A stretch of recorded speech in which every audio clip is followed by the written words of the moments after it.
भयंकर आर्थिक सुनामी अब आ रही है। उसका कारण है कि हिंदुस्तान का जो प्रोटेक्शन का सिस्टम था, जो इंटरनेशनल इकोनॉमी से एक प्रकार से शॉक अब्जॉर्बर था, उसको बीजेपी ने हटा दिया है। तो एक तरफ से भयंकर आर्थिक सुनामी आ रही है, प्राइसेस बढ़ रही हैं, और ये अभी शुरुआत देखी आपने। ऐसी इकोनॉमिक क्राइसिस आएगी हिंदुस्तान में जो आपने अपने लाइफ में नहीं देखी होगी। ये हो रहा है, इसको अब कोई रोक नहीं सकता है। दूसरी तरफ क्या हो रहा है, हिंदुस्तान के अंदर, सिस्टम के अंदर इंस्टीट्यूशनल रिवोल्ट हो रहा है। तो आप सोचती हैं कि इलेक्शन कमीशन फुली कंट्रोल्ड है। वो 3 साल पहले फुली कंट्रोल्ड है।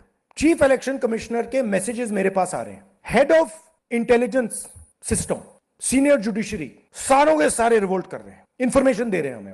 तो जो कंट्रोल का सिस्टम था एक तरफ से, वो कोलैप्स कर रहा है अंदर से, क्योंकि लोगों को दिख रहा है कि जनता का प्रेशर अब ऐसा भयंकर आएगा, अगर हम इस रास्ते पे चलते गए तो हमारे लिए रिस्क हो जाएगा। आप क्या सोचते हो, अगर जनता को मालूम है कि इलेक्शन सिस्टम रिग्ड है और जनता की मतलब इकोनॉमिक प्रेशर, गरीबी, दर्द के कारण जनता में गुस्सा आ गया, आप क्या सोचते हो कि इलेक्शन कमिश्नर को डर नहीं लगेगा कल क्या होने वाला है? तो अब क्या हो रहा है, सिस्टम अंदर से ऐसे हिल रहा है पूरा।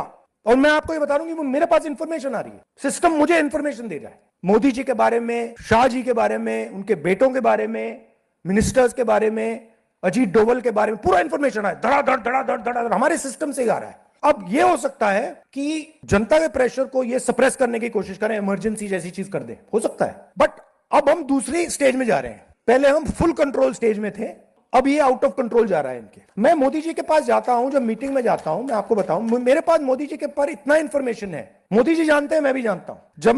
जब मैं उनसे मिलता हूं, भैया हाथ में हाथ लगाना रहा,